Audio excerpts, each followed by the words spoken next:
Good evening, everyone, and thank you for the warm welcome. Just quick check. I hope I am clearly audible. One or two quick responses on the chat will do. And secondly, if my screen is clearly visible. Yeah, thank you for the confirmations.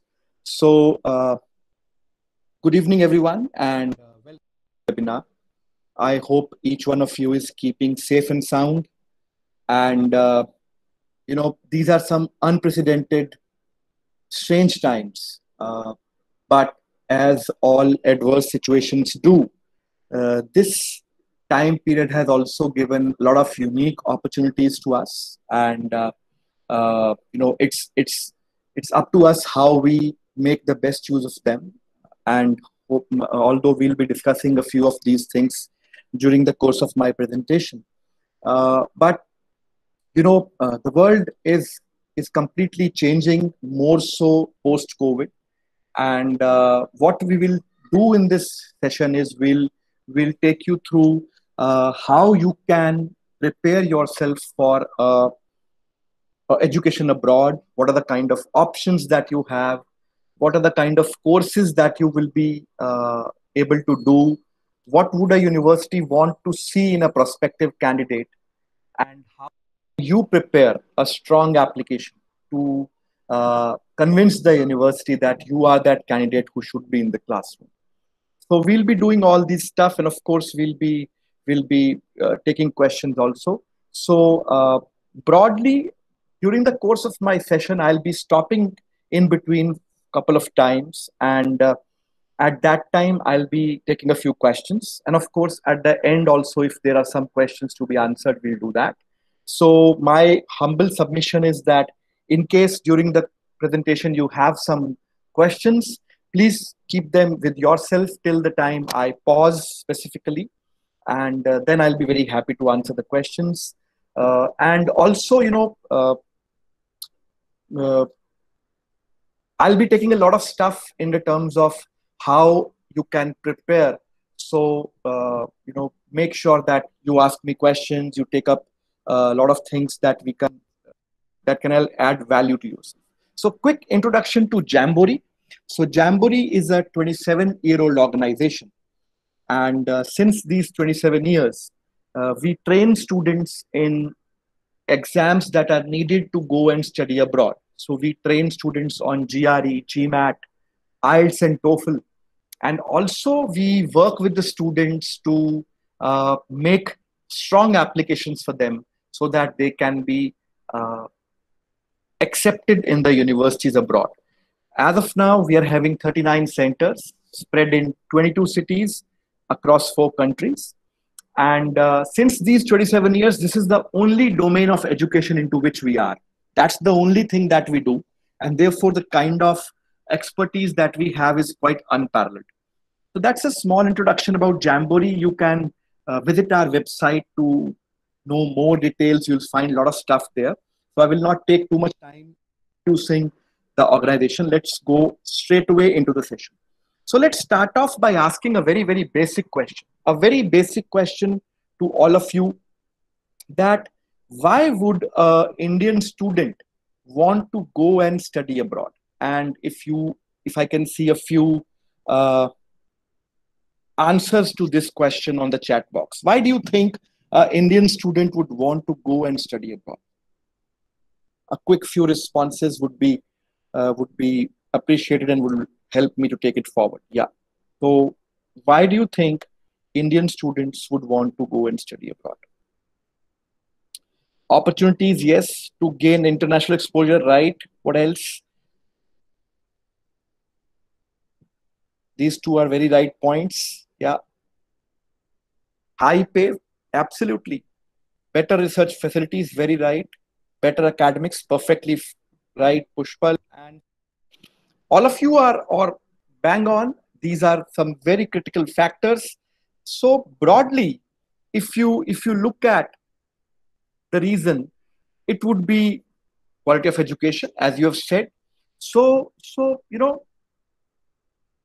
when you go to a university to study abroad, you would very, very frequently find Nobel Prize winners teaching full time in the classrooms. In India, you don't find that, right? But if you go to UK, if you go to US, even Singapore, even Germany, you will find very frequently Nobel Prize winners teaching full time in the classrooms. And we can well imagine the kind of classroom that would be where a Nobel Prize winner is teaching economics or teaching whatever field of study full time. Second, somebody mentioned about from your side, great research and technology. Although I must say, in last 10 years, Indian research has moved very, very fast. Very great developments have happened, but still we are way behind what the world standard is. We currently spend less than 0.2% of our GDP on research, but there are some very, very small countries which spend much more. In fact, Israel is the big daddy of research in the world. They spend 4% of their GDP on research and development, and that's why you would find some great innovations coming out of Israel. Even small countries like Japan, Vietnam, UK, Germany, all these countries have great research and technology exposure for the students. And that is a great motivator for students to go and study. Of course, great internships and jobs.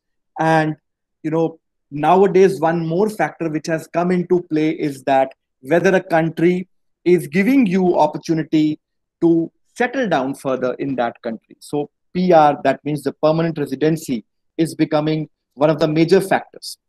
One more factor which is very to India and which contributes to a great, great extent why students go and study abroad. Why would you want to go and study abroad? Is the kind of competition we face in India. Uh, I don't know how many of you are wanting to do an MBA later on, but the top exam in this country, in our country, for getting into the best management colleges, which are the Indian Institutes of Management, 2021 colleges, which get you entry through a common admission test, CAT, which happens in November every year. So last year, you know, close to 210,000 students appeared for the CAT exam for 20 IIMs, which had 4,000 odd seats. And if you compare these with the top MBA programs in the world, if you compare these with the top 3 MBA programs in the world, let's look at how the things get compared. So, you know, Wharton intake is 863. Columbia, it's 753. Harvard, it's 928. So the top 3 MBA programs in the world have more intake as compared to the top 20 IIMs in India, you know. And the irony of the situation is that none of our Indian top colleges are in the top 100 of the world, whereas these colleges about which I have talked about are just the top 3. So the common thing that comes in a student in India is that you don't tend to get the best value of your efforts that you put. And that's why students want to go and study abroad. And when you want to go and study abroad, which are the countries where students go and study? Let's look at that. So United States of America, UK and rest of Europe, Canada, New Zealand, Asia, and when I'm talking Asia, I'll be talking about Singapore and Hong Kong. So these are the predominant countries where students go and study. Uh, if you look at this list closely and carefully, some very important countries where students go and study are not in this list. So for example, Russia is not on this list. Germany is not on this list, although I have mentioned rest of Europe and I will take up Germany separately. China is not on this list. Japan is not on this list. Reason being that if you look at this list very carefully, all of these are English speaking countries. And if you talk about Germany, if you talk about Russia, China, Japan, a lot of the best programs in these countries are still taught in their native language. And therefore, it becomes difficult for an Indian student to go and study there.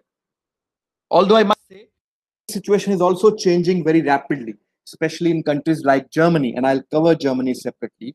But broadly, these are the countries where students go and study.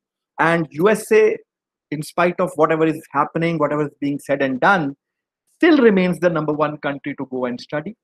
As per the latest report, you know, uh, close to 4.5 lakh uh, Chinese students study in USA. India is close to 2.5 lakhs, and these two countries form the bulk of the international students. Close to 15 lakh international students study in USA. So these two countries form the bulk of the students from international shores coming to study in USA. So USA remains the number one country. UK is coming up very well. And I'll discuss all of these countries one by one. So let's go and check what are the pros and cons of these countries. Let's start with Canada.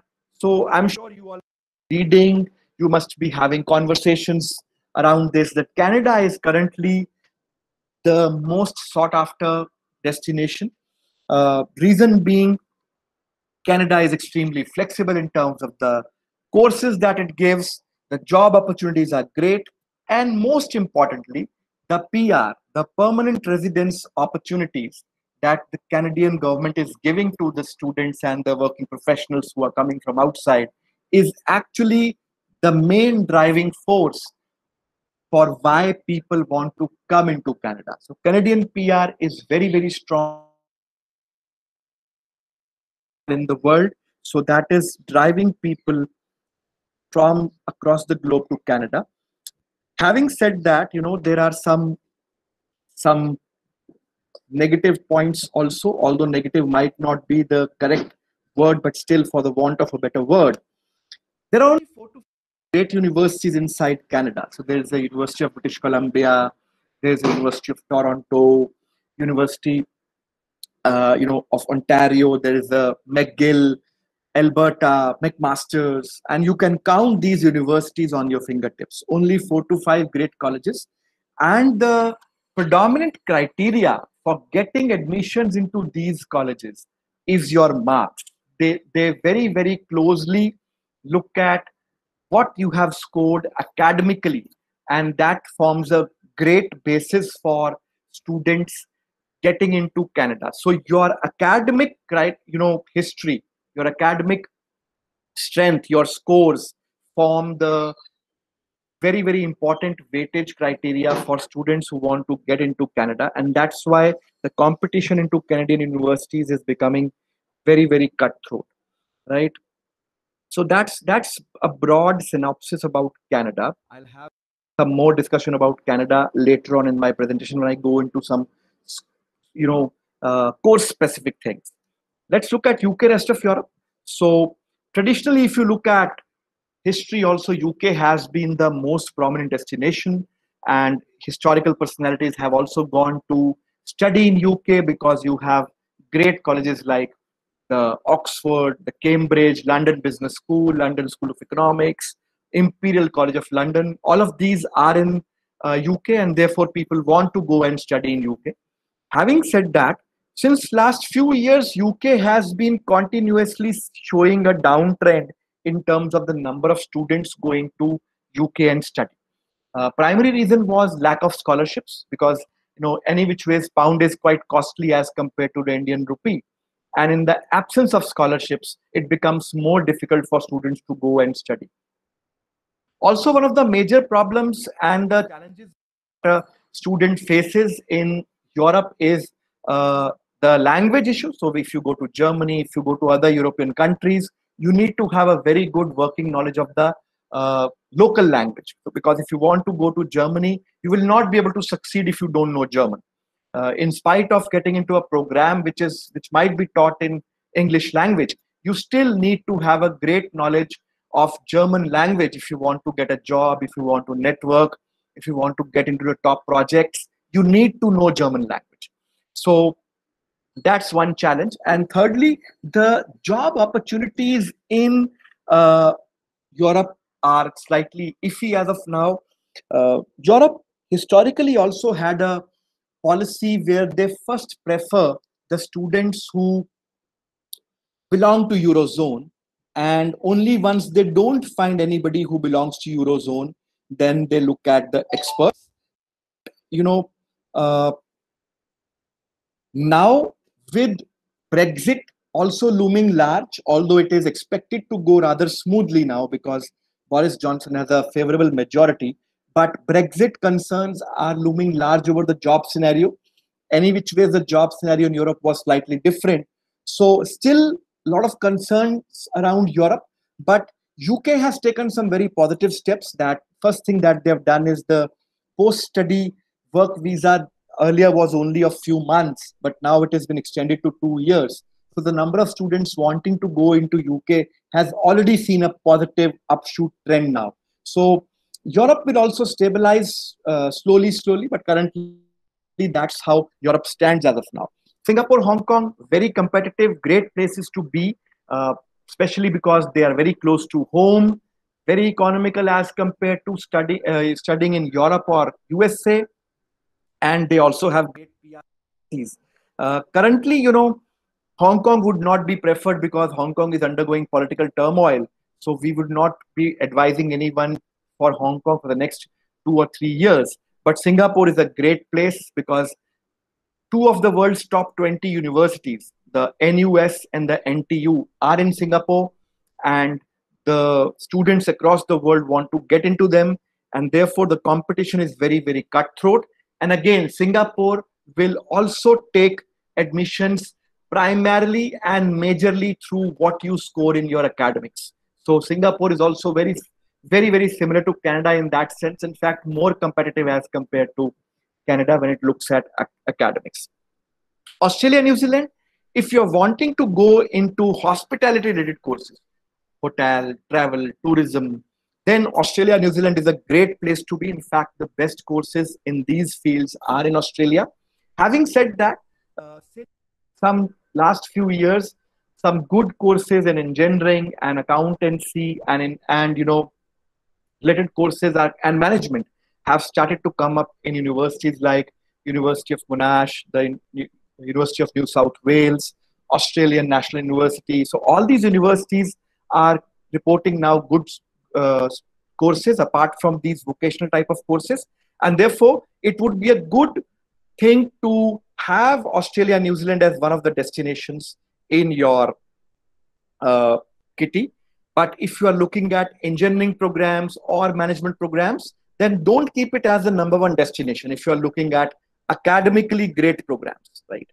So that's broadly about these study abroad destinations. Let's now look at and understand the US education system. So US, as I told you before, continues to be the number one destination, whatever is happening around in spite of that. Reason being, US offers some great flexibilities to a student which no other education system in the world offers. So let's quickly look at the kind of flexibilities that a student in United States gets. The first thing would be course flexibility. So you don't have to compulsorily pursue your majors in the field in which you did your bachelor's. You can change your majors and go into a different master's field. So for example, if I do a BCom, I will not be able to do a MTech in India. I won't be able to do it. If you are doing a BTech or BE, you will not be able to do a MCom. But in United States, that's not the case. You can change your field in the masters. So for example, Ankit did his electronics and communication, and then he did his master's in biomedical engineering. Rashmi had an engineering degree in civil engineering and then did master's in financial engineering. So complete switchover from civil engineering to a finance background, right? Also, you can mix and match a lot of topics and majors together. So you can mix science with humanities, you can mix science with commerce, you can do science with fine arts, you can mix and match all these courses. So for example, Bhushan had a mechanical engineering, and side by side he did marketing, and now he's working with General Motors in their sales division. Dipesh did softwares and photography side by side and is now working in the research and development wing of this company called Canon. So you can mix and match cross-functional majors at the same time, and you can do a lot of these things which will increase your employability, which can help you combine your passion with the kind of technical education that you are taking. So that's one of the major flexibilities that you get. Second flexibility is the flexibility of duration. So a master's program typically is of 2 years, but in United States, you can prepone your master's program, you can postpone your master programs also. So for example, when you go to US, you have to accumulate credits to complete the program. And in Indian scenario, we are trained since so many years to have more than 4 or 5 subjects at one time. So that gives a great skill and experience and ability to handle more than 2, 3 subjects at a time. And therefore, when an Indian student goes and studies, if the university says you do 3 courses in this semester, Indian student does 4, sometimes 5. And by doing those additional courses, what you are able to achieve is that you are able to prepone and finish your master's degree in 1.5 years, 6 months before time. And why would a student do that? Reason being, most of the Indian students and international students are on a combination of loans and scholarships. And therefore, when you complete your degree 6 years advance, then firstly, of course, you save your living expense for 6 months. And secondly, because you get employed quickly, you start recovering the cost that you have spent. You will start repaying your loans also. So that's a great advantage that a student gets when you go into US. Also, you can postpone. So for example, in today's time, this is a very bad time. Jobs are not there, uncertainty in the world. So what a student in US can do, you can keep on adding more courses to your student visa. And when you feel the economy is doing great, or you have accumulated some more skill set of a job which is available, then you can decide to graduate. So therefore, the flexibility to finish a course early and the flexibility to finish a course late, that's a huge flexibility that you get. Thirdly, the way academics are delivered inside the classroom in United States is very different. So most of the systems in the world, including India, are dependent on 1 or 2 main exams. So when we were in class 10th, we had class 10th boards, class 12th boards. Now you are in a semester system. So your semester exams carry a lot of weightage. If someone of you is in annual systems, annual exams will hold a lot of weightage. But United States does not keep focus only on one exam. So they would distribute the weightage of the exam. They would keep you some marks for your participation in the classroom. They will give you some marks for the quizzes that you participate, some marks for the kind of assignments that you do. So, only focus on one exam is not there. And therefore, a student can, control his academic performance in a much better way. Also, there is a lot of focus on practical training, practical stuff, and therefore they encourage students to do internships, co-ops, and they give credits for internships and co-ops. So when you do something which is giving you an opportunity to apply your learnings in a on-the-job scenario, they will give you more credit for that. They also encourage practical stuff to the extent that they give huge benefits to students who want to do PhD in USA. So number one benefit is that they don't charge tuition fees from students who are doing PhD in the US. They would only ask you to bear your living expenses. So tuition fees is completely funded by US universities when you do a PhD. Secondly, they would guarantee you a H-1B visa if you do a PhD from US. So H-1B visa, as you all must be knowing, and for the benefit of those who are not still aware about it, H-1B visa is a visa which is required for working inside United States. And every year, this visa is given through a very stringent lottery system. You have to go in through a tough lottery system, and 55,000 visas are given every year. Now, when you do a PhD from USA, you are exempt from this lottery and you are guaranteed a H-1B visa. So, two huge benefits of doing PhDs from United States, right? Lastly, you can also get an opportunity to transfer yourself from a lower rank to a higher ranked university, or if you want to manage your finances better, you can take a transfer from a university which is charging higher fees to a university which is charging lower fees. So for example, Srijit got an admission in CSU Northridge. It's a good university, but not a top one.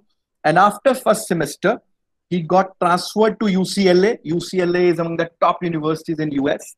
And this transfer is done on the basis of how you have performed in semester one. So your academic performance is extremely critical, and that will determine not only your transfers like these, but would also determine the kind of grants and more financial aid that you can get. And I will discuss financial aid later on when I am on that slide. So these are the kind of advantages that US gives, and that is what makes United States the number one destination for students to go and study. So I will take my first pause here. And in case you have any questions related to what we have covered till now, you can put in the chat box and I'll be very happy to answer a few of them. Any questions for whatever we have covered till now?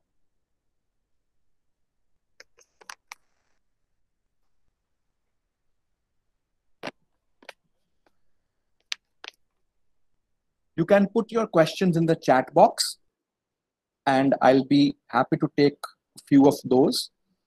How much percentage is required to get in top university, SEF? I have a separate slide for that. I will show you that. I will cover that.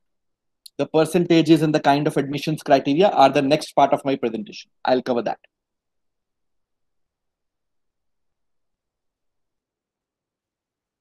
Okay, so let me now move forward so that we can cover things. So we have so far discussed what are the kind of destinations where you can go, and we have looked at slightly into what are the kind of pros and cons. Now let's look at what does a university want in a prospective candidate. What are the admissions criteria? In India, admissions are happening primarily either on the base of your age in class plus twos or on the base of your entrance tests. Yeah, so when you go from a bachelor's to a master's, you tend to write exams like GATE.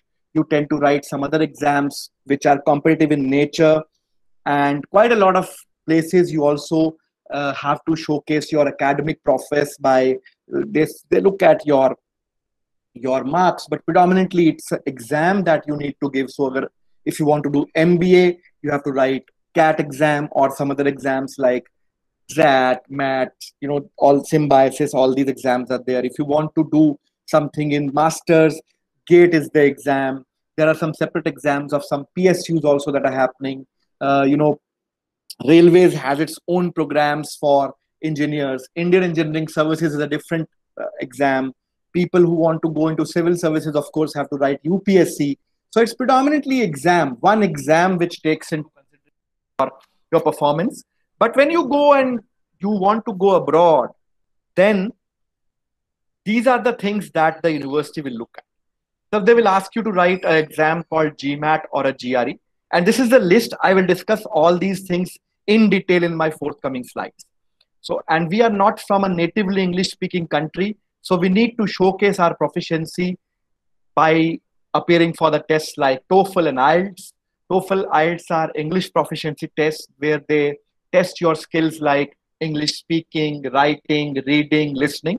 And you have to write these exams if you want to go into Europe, Australia, US, Canada, UK. Apart from Singapore, you will have to write these exams for pretty much everywhere. Academic record will be looked at. They will look at your extra activities. They will look at your research work.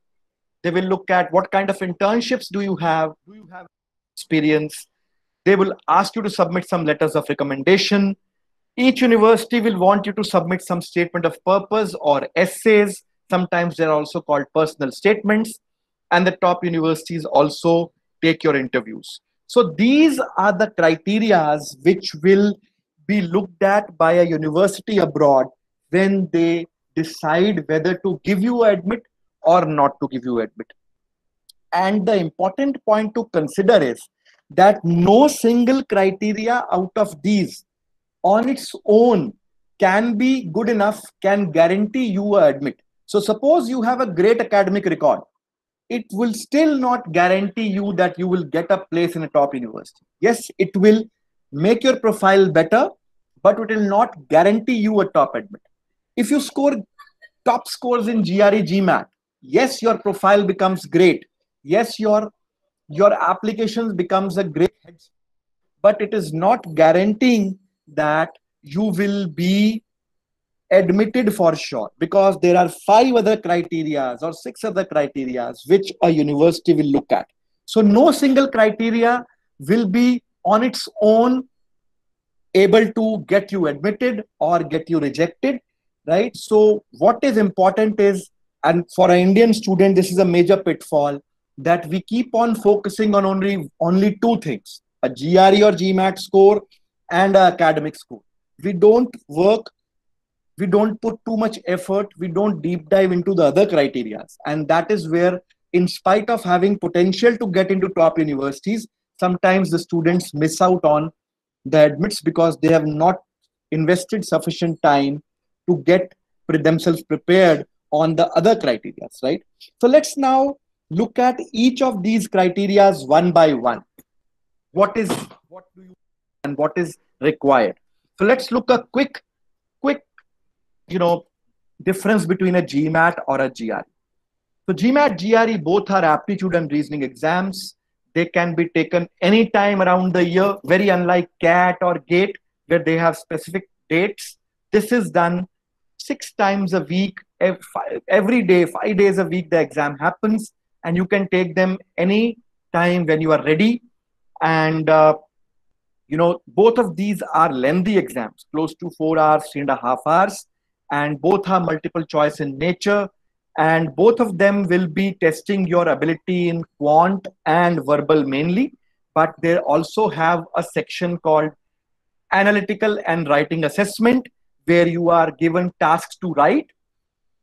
GMAT has a separate section which is called integrated reasoning, which is quite similar to the data interpretation and logical reasoning section of the CAT exam.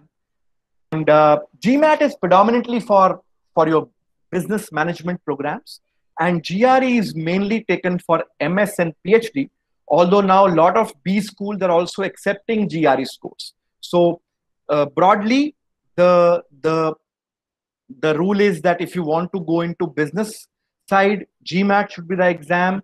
Masters, GRE should be the exam.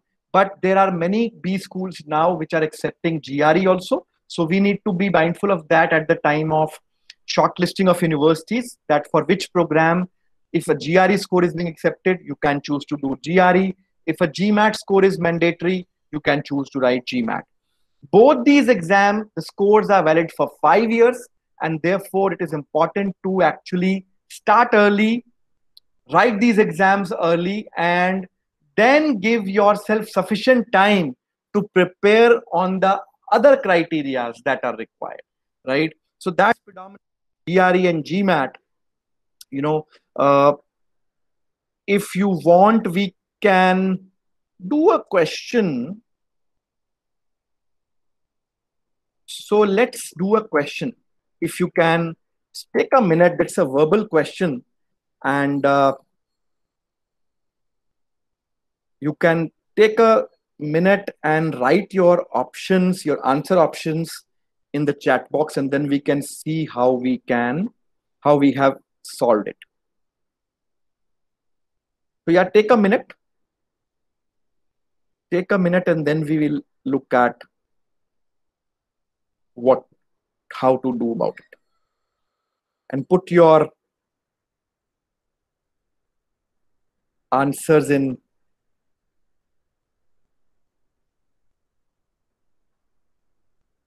the chat box.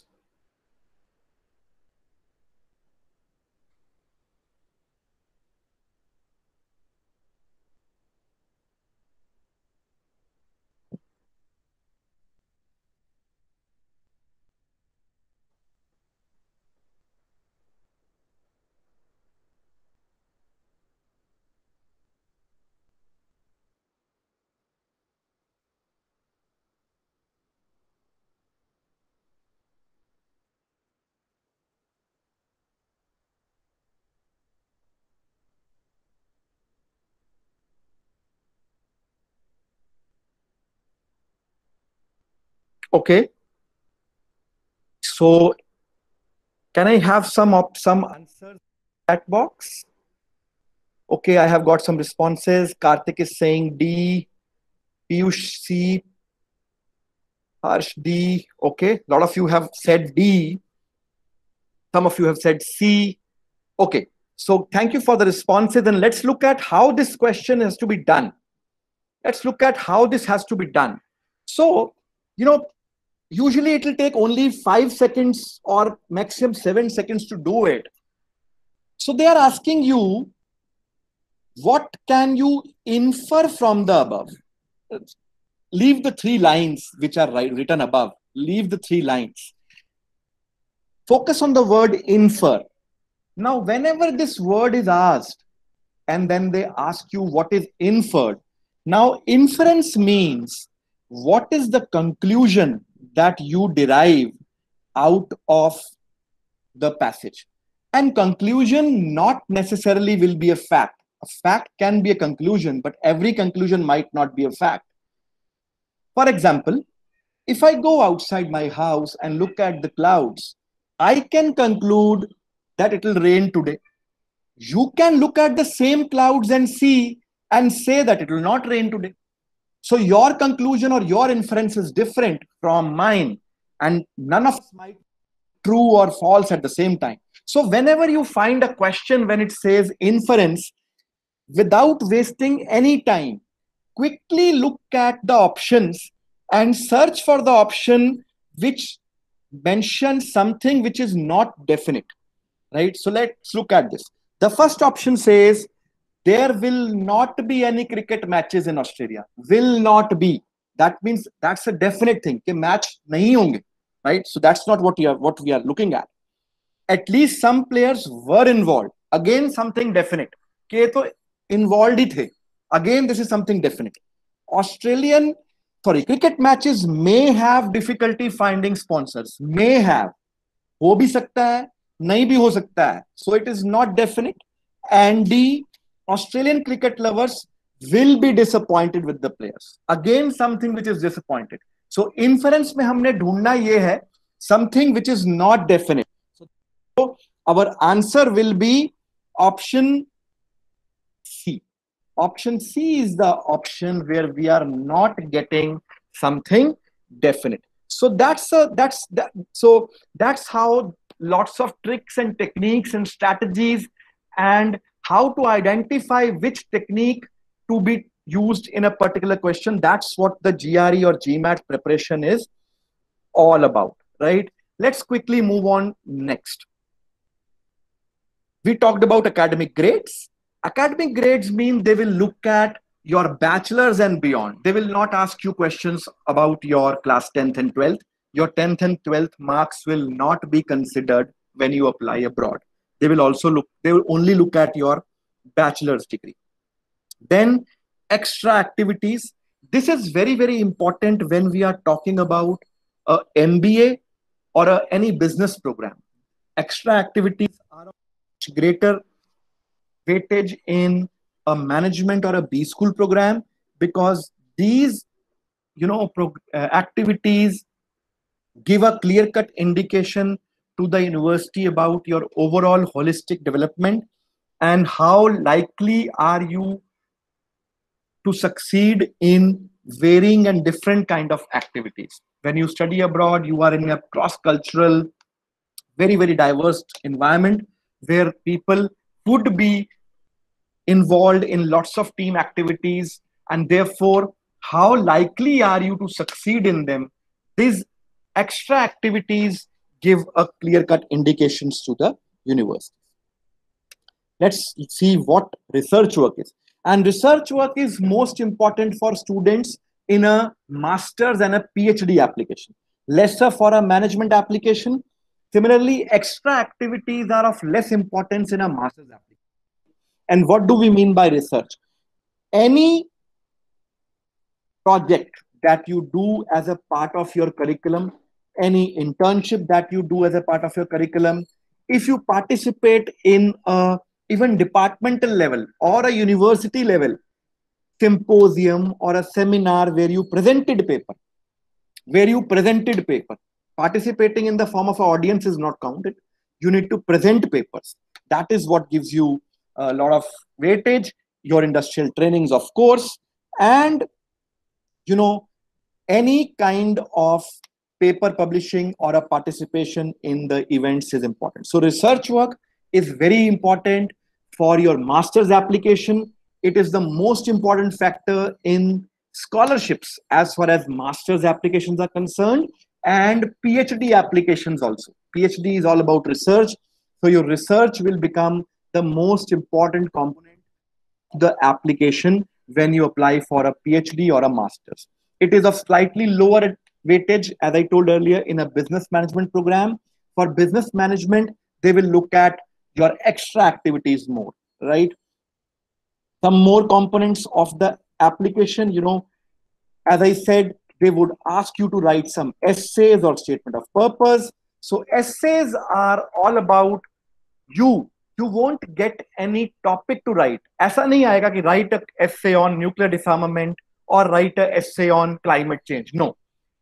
Essays are the opportunity where an admission committee is asking questions to you about you, your life experience, how you have been preparing yourself, what are the kind of abilities you have beyond academics.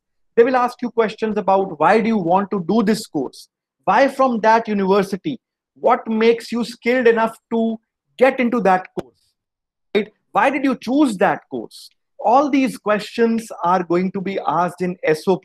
They will ask you, how do you, express yourself creatively? They might also ask you, explain some situation where you demonstrated leadership. Explain some situation where you failed and how did you deal with it? So all these questions are about you, and it is basically a tool for our admission officer to know you more, to know who is the person beyond the application, what are the values that you cherish. And these essays are the most important part of your application. These essays would be the game changer beyond your GMAT and academics. And since the top universities and the good universities have acceptance rates in single digits or very, very lower double digits, these essays are one of the things which actually help the admissions committee officer to build up a mind towards admitting you or rejecting you. LORs, you will need 3, and these LORs can be taken from your college professor, college dean, your research guide. If somebody is working somewhere or doing internship somewhere, you can take LORs from there also. Let's quickly look at some of the deadlines, and since someone had asked the question also, so these are some prominent deadlines and the scores that are required for US, right? So these are some of the top universities. Deadlines would be mostly in December, January. The application deadlines are in, a good idea, indication of how to build a reverse roadmap, how to do that. So suppose I am in the final year now, and I have to go and start my classes in fall 21, right? So the deadline would get over in December this year or January next year. Yeah. So we have 4 months to go. So these 4 months have to be then made in the form of a roadmap what to do. Ideally, this thing should be started in second year, first year preferably, right? So that you have a lot of time to build this roadmap and to do all those activities and to invest your time to build a strong application. You can look at the scores also that are required in GRE for MS, and these are some top scores. Average you will look at nothing less than a 155 in a GRE, quant and verbal. Of course, if you're doing engineering related program, quant scores will be more required. If you're doing some other programs, there is a broad mix, and these are broad guidelines of what kind of scores are required. Some details about Canada, the top universities, and as I told you, Canada is more on your academics. So your marks, look at these marks, 65%, 75%, or GPAs, high GPAs, high marks required.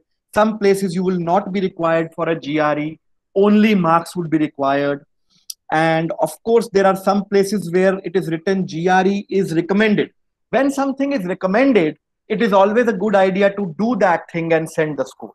So when somebody says recommended, you must go on to write the GRE and submit the score, because that will help, to distinguish your profile. That will help the admission committee to be able to compare you with the students in a much better way. GRE, as you know, is a standard test across the globe. So it really helps if you have a GRE score, especially if your academics is slightly lower. If your academics is slightly lower, then it's a very, very good idea to write a GRE score, get a good GRE score, and then send it, so that they can look at that. Yes, you have a decent academic, performance in a standard test, right? Let's quickly go through the details of Germany. Germany is a very, very popular destination, and quick pointers about Germany: lots of Nobel Prize winners, a lot of master's programs now available in English language also, and the education is free in public universities. They don't charge you for tuition fees. You're only expected to bear your living expenses, and at the beginning of every semester or a year, they will charge you a minimum amount, which is admission fee one time, but otherwise no tuition fees. So some of the top universities in Germany are called TUs, the Technical Universitats. These are like the Ivy Leagues in US.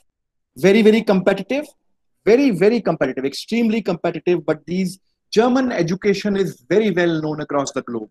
If you get a great German education, you are very, very highly valued across the globe, and job opportunities are great.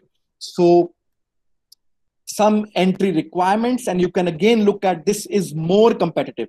Not only are GPAs high, but they also mandate a GRE or recommend a GRE. So you have to get a good GRE score as well as have a great academic record to get into the top universities of Germany, right? So Germany is very, very competitive, extremely, extremely competitive, much more competitive as compared to a Canada, and a Europe. Very, very competitive.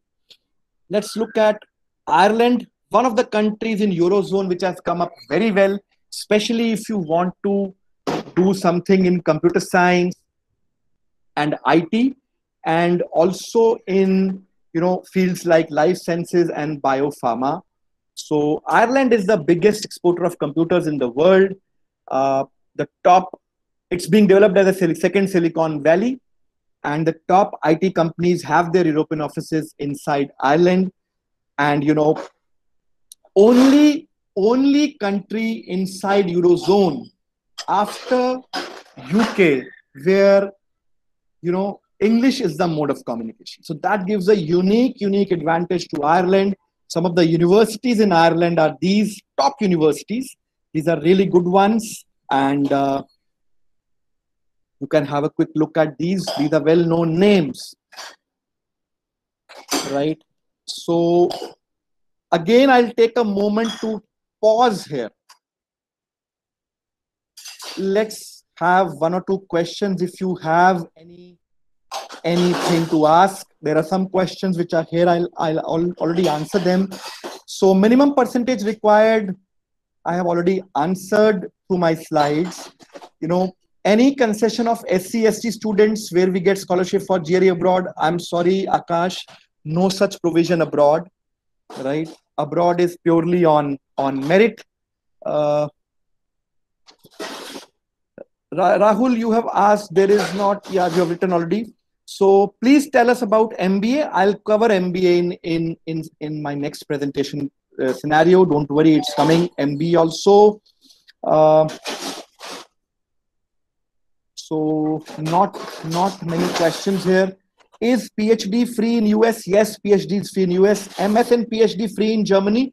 So Germany, all the courses in public universities are free. No tuition fee. You only have to bear your living expense. In private universities, they will charge you. You know, scholarships, Akash, I'll cover in my further slides. So Rituja, MBA is a different field, not different field. It's a different course of study. By field, we mean if I am a civil engineer, can I do course in electronics, master's course in electronics? MBA is a different course of study, right? So you can do a MBA after doing, whichever field in Europe, but you will not be able to do a bachelor's in civil engineering and master's in computer science engineering in a UK university. That would be even difficult in US, but yes, you can still apply and try for. That is what we mean. You cannot change the field of study. MBA is a different curriculum as together. So bachelor's and master's, that's what we are talking about. You know, where is the good scope for environment engineering, Akash? Everywhere good scope of environment engineering. I'm sure some courses in time. Any courses, SAF, which don't require IELTS, most of the colleges will require IELTS when you will have to write IELTS. Some colleges might not need a GRE or GMAT, but IELTS has to be done. Otherwise, how will they come to know that whether you are able to, speak or read or understand English? That's very important. Where is a good scope for MS in mechatronics? Mechatronics is very well in Germany, great in USA, some good courses in Canada also. UK also has some great courses. So all these places are good for mechatronics. Yeah. And now I'm going to courses only. So you will have some more clarity when I show courses.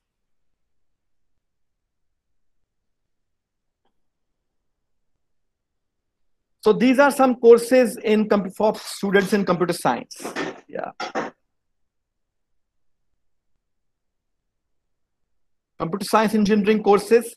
You can get into software engineering. You can get into MIS, data science, cybersecurity. You can get into engineering management, artificial intelligence. You can get into human-computer interaction. That's a great course nowadays. Business analytics and MSc management you can do in spite of whatever field you are in. So mechanical engineering, these are the courses. Automotive, aerospace, manufacturing, production, mechatronics, computational mechanics, engineering management, robotics, and of course, business analytics and MSc in management. These are courses for mechanical engineering students. For biotechnology students, these are the courses. Bioinformatics, computational biology is a great course now, more in the COVID scenario. It's coming up very, very well. Molecular and cell biology, biochemistry, food technology, bioengineering. These courses will be hugely in demand. Post-COVID, health tech is the field which will be greatly in demand. Till now, we have been working with fintech. You also have a great ed tech boom across the globe. But now health tech, it's the time for health tech. Immunology, you are immunity in every sentence nowadays. Any ad you see immunity being talked about. So these are some great courses now for biotechnology students. Civil engineering students, yes. Structural engineering, environmental engineering. So this is what I mean by changing field. You can of course go for civil engineering, but you can also go for financial engineering. That's what I mean by changing field. You can also go into business analytics. You can go into energy, sustainable and renewable. This is a great field now. Energy, environmental things, environmental engineering is here. Then civil engineering, lots of courses are coming up now in urban planning and smart city design. That's a huge course now that is coming in, right?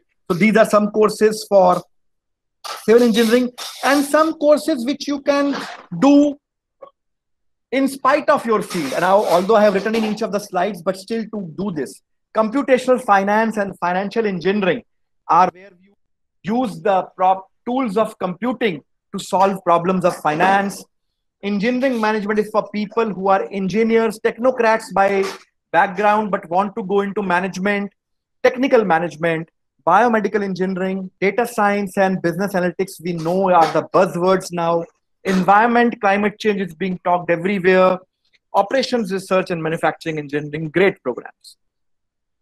Some management programs that any one of you can take: MBA, MIM, and I will showcase what is MBA and MIM. You can do MS in finance, MS in operations management, MS in technology management, business analytics, and of course, logistics and supply chain management. These are great management programs to do. Now, let me talk to you about what is the difference between an MBA and MIM. So, it is a common myth that you need to have some work experience to go and do an MBA. While it is quite largely true, but now there are many MBA programs, and I will show them to you, where you can go without any work experience also. Similarly, there are some great programs which are called MIMs. MIMs are Masters in Management, where you as a fresher or up to 2 years of WorkX can go and study a top quality international education, which is Masters in a management field. And post these MIM programs, you get entry level positions and you get great jobs. Jobs are reasonably well paid off also. And these are, as I said, very, very economical as compared to an MBA program. The duration is also lower as compared to MBA. And these are the options for a student who is not having any work, but yet would want to go into a top quality management education. So these are the broad differences. I'm sure you have looked at the screen. Masters in Management was started in Europe, but it has now picked up across the globe. And these are some of the top MIM programs across the world: HEC Paris, London School of Economics, ESAID, Oxford University, London Business School, Imperial College of London, Hong Kong University of Science and Technology, Richard Ivey, Michigan Ross, Duke of Fuqua. Great, programs where you can do a MIM program. Some MBA programs where you can go without a WorkX, right? So you can be in the pre-final or final year of your course and you can apply to these programs. These are actually called the deferred admission programs. So you can look at Harvard, it is written 2+2. So 2+2 means when you are in final year, you apply, you get an admission, then you are supposed to go for a 2-year WorkX. And when you come back after 2-year WorkX, you can complete your 2-year MBA program in Harvard. That's a 2+2.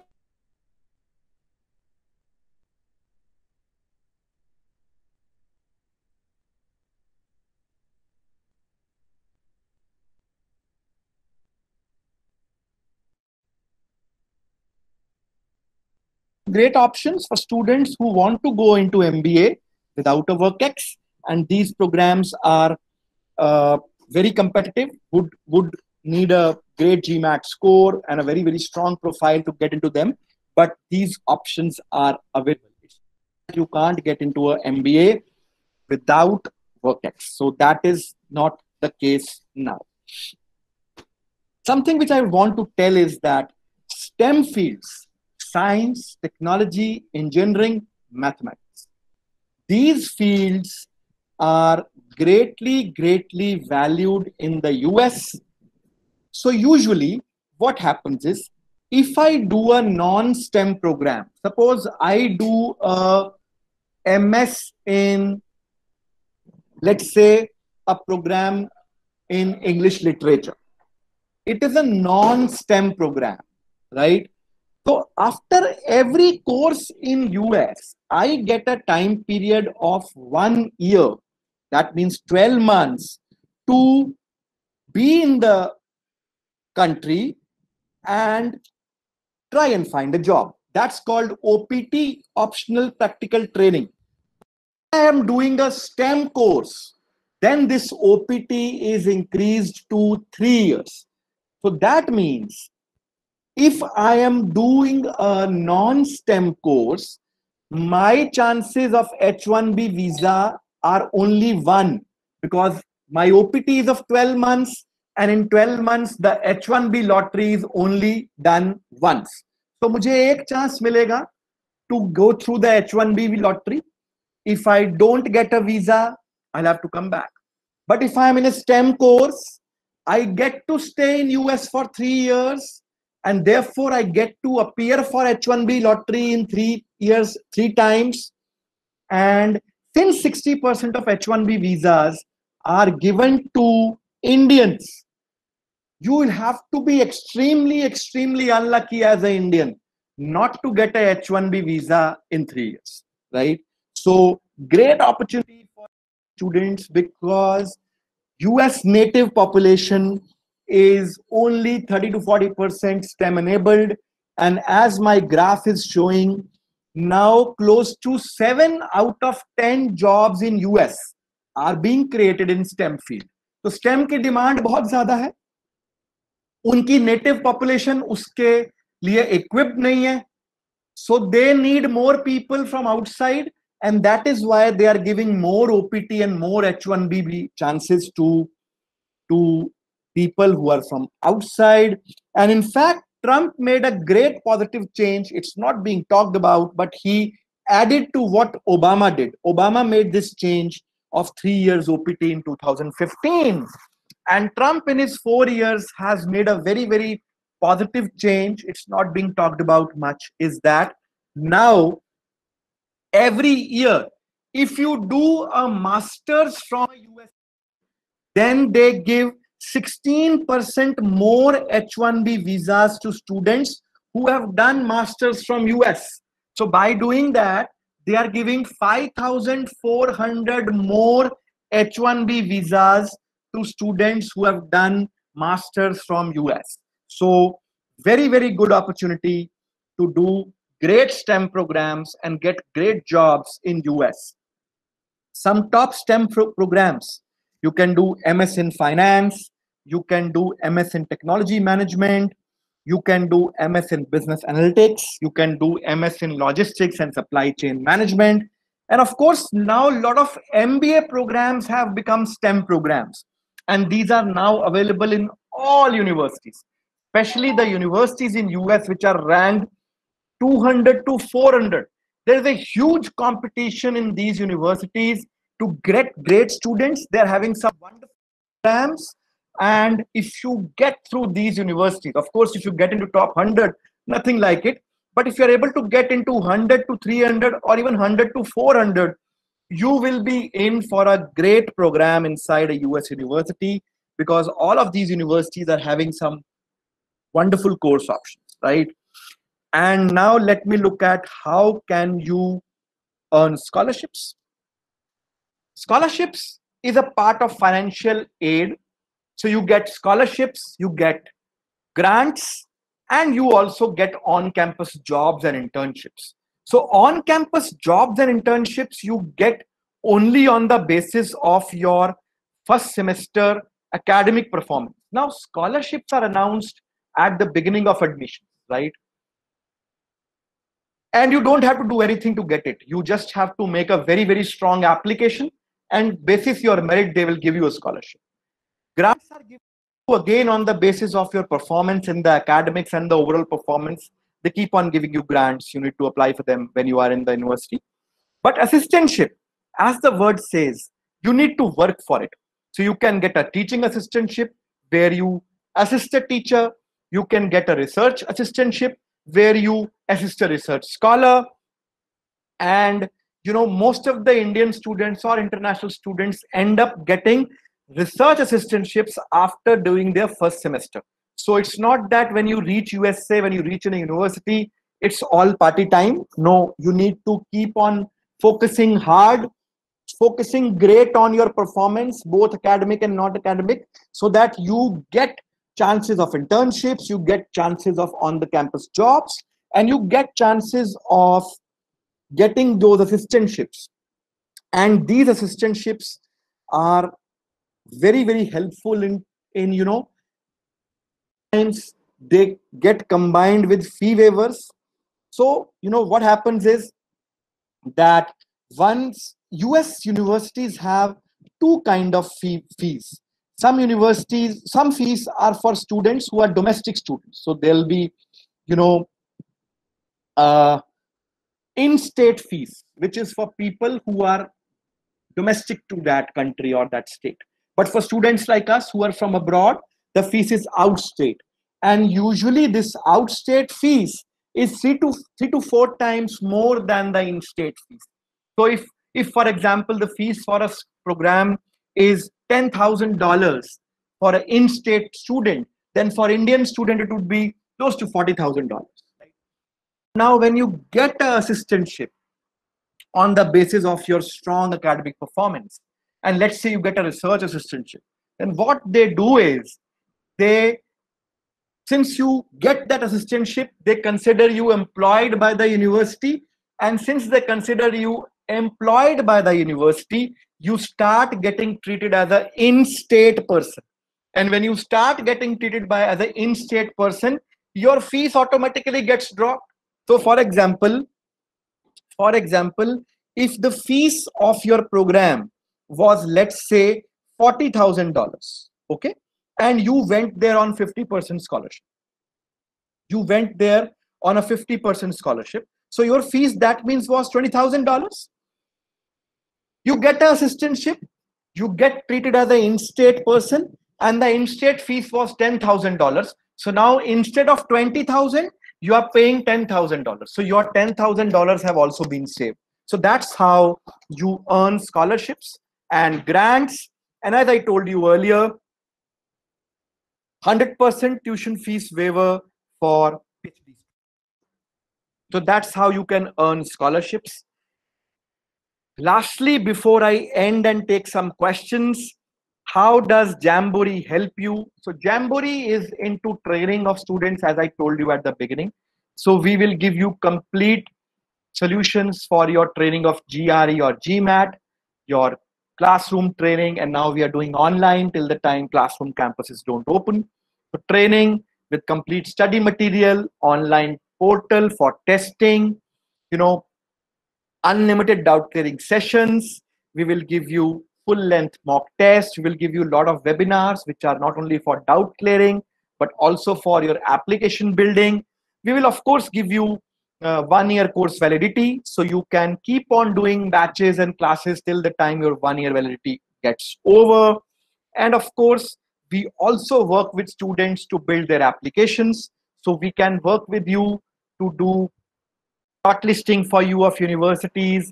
We will work with you for your building of roadmap in terms of when to do GRE, when to do GMAT, what all activities to be done, how to enhance your extracurricular profile, how to do online courses, what kind of research options to be done, how to present your extra activities, building your SOPs, building your resume, building your essays, how to write your letters of recommendations, who will be your recommenders. And we also give you guidance on how to finance your courses, how to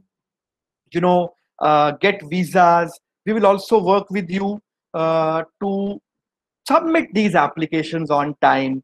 So all these things are done with the student from complete end to end. And of course, we have a history of great scores with DTU also. So fee discounts to students who are from DTU, and I don't know how well this screen is visible, but these two students and these few students are from DTU. Some of the great scores that we have from DTU, I don't know how well I am able to display those, but these are DTU specific results. So it is Devjot, Devanjot, and one more guy who has scored GMAT 760, GRE 340, and of course we have Navya and we have Zaravar and Sukriti Verma who have scored great in GRE, and Rishabh, Rajib, and Ashish Kumar who have scored great in GMAT. So DTU, we have a history where students have come and succeeded, and therefore great fee discounts. You can of course connect with this number. This is of my colleague Abhishek, who handles the DTU as a account for us, in charge, heading our marketing department for Delhi. So that's all from my side. These are my credentials: name, number, email ID. If you want to connect with me, you can do that.